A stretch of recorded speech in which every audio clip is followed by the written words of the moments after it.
Hey, welcome back. We're just going to talk a little bit about my favorite Glock and what I think is the best Glock configuration that I've ever put together so far. So, my favorite Glock is my classic Gen 3 Roland Special. I went from this gun being just an armored Glock 19, eventually figuring out that there was a thing called a Roland Special, dropping the barrel in. And before I was a big Chambers custom guy, I shot this gun a lot, probably tens of thousands of rounds through this pistol, and it's still extremely accurate. Really love this gun. Got some Vickers parts, slide stop, mag release, grip force adapter. I did the stippling myself on the front of the finger grooves and on the side of the frame there a little bit. So I still really like this pistol. It shoots great. The comp does work very well. Because it has so many rounds through it, the trigger pull is actually pretty decent for a Glock, but it's still safe. Now, I went through Glock 34s, a Glock 17 with a comp on it, the KKM comp. I've shot ALG 6-second mount Glocks, both in 9 and 40, a bunch. And then I built this pistol, a Glock 45 with a KKM comp and an acro, and I think this pistol actually shoots the best out of any of those pistols, maybe even the KKM comp plus the ALG mount, but this is really like the gun to me. So I sent this into ATEI. They milled the acro super low, which is awesome because I'm getting some co-witness there with regular height sights.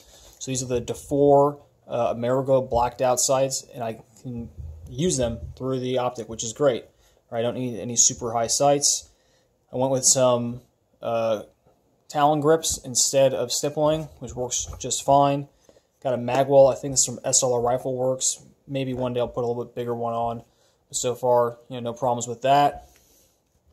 Again, the SSVI tier trigger. Everything inside this gun is stock. Of course, we got the new KKM comp that wraps around that bullnose on this new slide profile.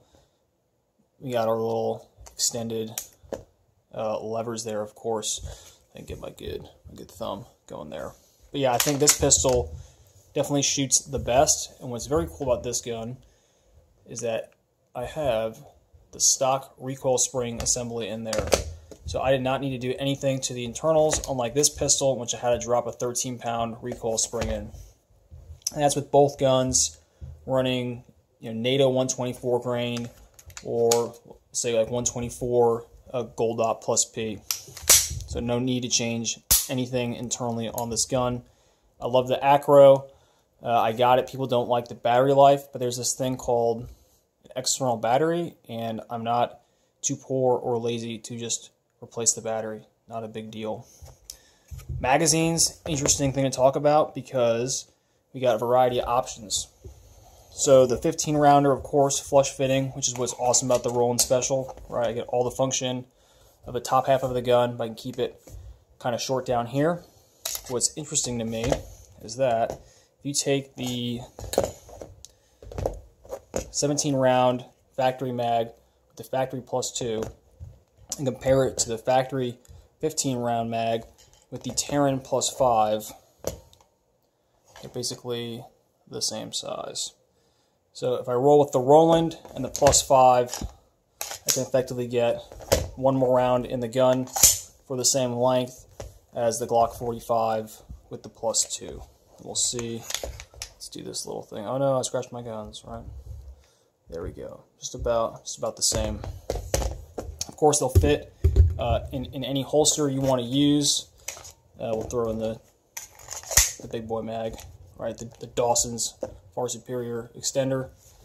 However, what's neat is that if you take the Safariland 6390, right, that's the G34 model, all you gotta do is take out the plug, right? Take out that screw, open this up a little bit to accommodate that KKM comp, and it'll fit in just fine. Even with the comp. So locks up, a little bit of play. I think you probably take that out if you kind of played with the adjustment a little bit more. I just don't care to do that. It's working fine for me. Of course, nub mod, that breaks free just like that. So if you really want a like awesome setup for a Glock and you want to have like minimum gear, what I would do if I was going to do it again is I would build a Glock 45 out like this with the acro and the comp like a duty gun, and then I would have a Gen 5 19 built out like this, or maybe without the comp, so I could go back and forth on parts, maybe different optics. But again, the slides are interchangeable, so I could go either way with it, but still have that option for a full-size grip, which does make a difference. Thanks for tuning in. Let me know if you got any questions. Again, another quick video for you guys. Let me know what you guys think. Thanks.